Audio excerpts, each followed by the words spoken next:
हमारे तिरपाल के नीचे डायरेक्ट गाड़ी ले करके आ गए। हमारी बेटियां बहुएं वहां बैठी थी।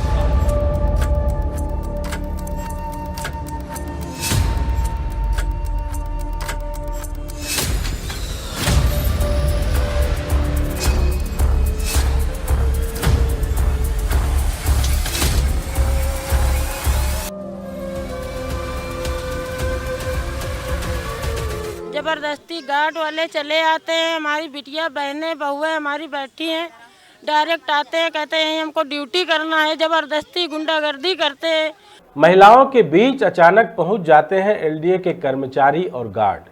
खसरा 406 पर तैनाती के पीछे छुपा राज कहीं किसी पिशाच सोच का तो नहीं। मकान उजाड़ा, हिम्मत उजाड़ दी, अब आखिर क्या उजाड़ने पर उतारू हैं यह।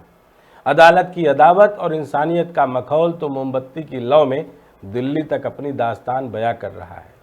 फिर भी नागरिक देवोभव का अस्तित्व मिटाने पर कौन सी ताकत इनको मजबूर कर रही है?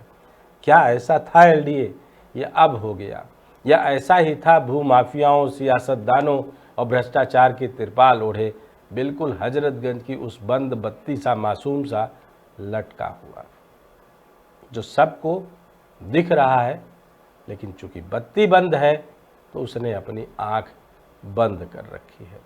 नमस्कार, मैं डॉक्टर विजय शुक्ल और आप देख रहे हैं लोकल न्यूज ऑफ इंडिया, गांव की गूंज दिल्ली तक। हमारे साथियों ने खबर भेजी है। मलेशमऊ की रातें पिछले 12 दिनों से अजीब खामोशी में डूबी हुई हैं। खुले आसमान के नीचे तिरपाल के सहारे अपने टूटे हुए सपनों के साथ बैठे 8 परिवारों के 80 सदस्य हर रात मोमबत्तियां जलाकर मौन खड़े रहते हैं। ये सिर्फ रोशनी की लौ नहीं, बल्कि उम्मीद की आखिरी किरण है कि शायद इस खामोशी से सिस्टम की नींव टूटे, शायद किसी अफसर के कान तक यह सिसकी पहुंचे और उनकी जिंदगी दोबारा गुलजार हो सके। लेकिन अब तक न कोई सुनवाई हुई, न कोई राहत आई। ये परिवार कभी आत्मनिर्भर थे, किसी के मोहताज नहीं थे।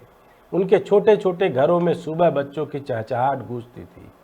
आज वही बच्चे खुले आसमान के नीचे बैठकर ठंडी हवाओं में कांप रहे हैं।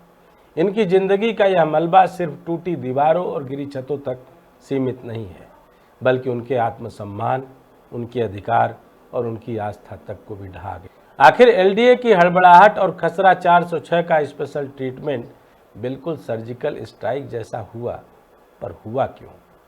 मलेशमऊ के खसरा 406 पर बने मकानों को जिस तेजी और बेताबी के साथ एलडीए ने ध्वस्त किया, उसने कई सवाल खड़े कर दिए हैं।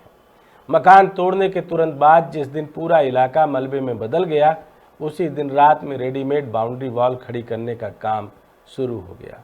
दिन रात मजदूर लगाए गए, जैसे कोई अनमोल खजाना छुपा हो जिसे हर हाल में सुरक्षित रखना है।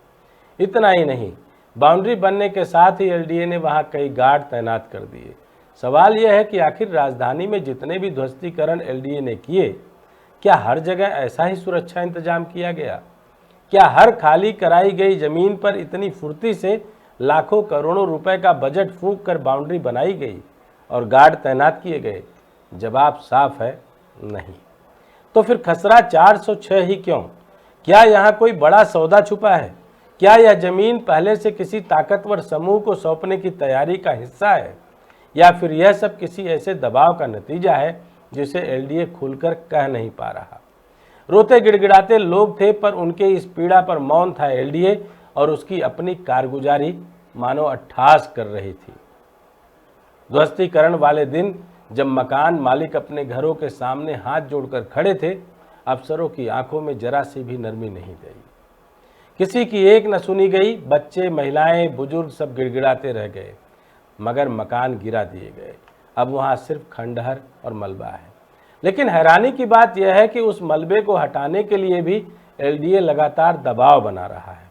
वह मलबा इन परिवारों के लिए सिर्फ टूटी ईंटें और पत्थर नहीं, बल्कि उनकी यादें और संघर्ष का प्रतीक है। फिर भी एलडीए उसे ऐसे हटा देना चाहता है जैसे किसी गुनाह का सबूत मिटाया जा रहा हो। पहले मकान छीना, महिलाओं में भय और शर्मिंदगी का माहौल बनाकर इनका गुरूर, इनका आत्मसम्मान छीनना चाहता है शायद एलडीए का यह पूरा तंत्र। हमारे तिरपाल के नीचे डायरेक्ट गाड़ी ले करके आ गए। हमारी बेटियां बहुएं वहां बैठी थीं। सबसे भयावह स्थिति उन महिलाओं और युवतियों की है जो तिरपाल के नीचे अपने परिवार के साथ रह रही हैं। इन अस्थायी शिविरों में ना कोई निजता है न सुरक्षा। दिन का उजाला ढहते ही डर और बढ़ जाता है। कभी भी अचानक एलडीए के कर्मचारी और वहां तैनात गार्ड वहां पहुंच जाते हैं। यह देखे बिना कि महिलाएं कैसे बैठी या लेटी हैं। जबरदस्ती गार्ड वाले चले आते हैं, हमारी बिटिया बहनें बहुएं हमारी बैठी हैं, डायरेक्ट आते हैं, कहते हैं हमको ड्यूटी करना है, जबरदस्ती गुंडागर्दी करते हैं। ऐसे में वहां मौजूद परिवारों में न सिर्फ दहशत फैल जाती है बल्कि महिलाओं को गहरी शर्मिंदगी का सामना करना पड़ता है। यह स्थिति किसी सभ्य समाज के लिए कलंक है। परिवारों का कहना है कि गार्ड और कर्मचारी बिना किसी सूचना के आते हैं और कभी कभी ऐसे सवाल पूछते हैं जिससे माहौल और असहज हो जाता है। यह भयावह मानसिक दबाव इन लोगों के जख्म और गहरे कर रहा है। सवाल उठता है कि अगर एलडीए की मंशा सिर्फ जमीन की सुरक्षा तक सीमित है तो फिर रात में इस तरह की छापेमारी क्यों? मोमबत्तियों की लौ से बेचैन होता सिस्टम अब और कितने हद तक नीचे गिरेगा? वो बेचैन है भी या दिखावा कर रहा है? पिछले 12 दिनों से हर रात जब ये 80 लोग खामोश होकर मोमबत्ती जलाते हैं तो वह लौ सिर्फ अंधेरे को चीरने के लिए नहीं होती, वह एलडीए के उस अंधेरे पर भी रोशनी डालती है जिसमें कई राज छुपे हैं। एलडीए की यह बेचैनी खुद बता रही है कि कहीं न कहीं यह मौन प्रदर्शन उन्हें परेशान कर रहा है, वरना सिर्फ कुछ तिरपाल और गिरे हुए घरों के सामने इतनी सुरक्षा, इतने गार्ड और इतनी चौकसी की क्या जरूरत है? खसरा 406 की यह कहानी सिर्फ 8 परिवारों की नहीं बल्कि उस सिस्टम की भी है जो ताकतवरों के लिए दौड़ता है और कमजोरों को कुचल देता है।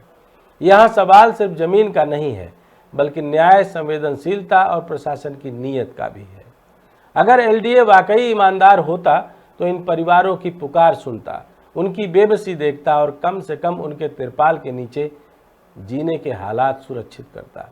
मगर फिलहाल यह मामला सिर्फ इतना कह रहा है, यह लड़ाई सिर्फ जमीन की नहीं, इंसानियत की है। और एलडीए से इंसानियत की उम्मीद करना मानो ऐसी उम्मीद होगा जहां रामराज की कल्पना नहीं, रामराज की पूरी स्थापना हो जाए। अगर आपको लगता है कि इन महिलाओं की अस्मिता, एलडीए के गार्ड और अधिकारियों का बार बार वहां जाना किसी एक पैशाचिक नीति की तरफ आगे बढ़ रहा है तो ज़रूर बताएं। अगर आपको लगता है कि इनके साथ आपकी संवेदना, आपका खड़ा होना जरूरी है तो मलेश मऊ के इन 8 परिवारों और 80 सदस्यों का आप साथ दें, खुल कर दें। जय हिंद, जय भारत।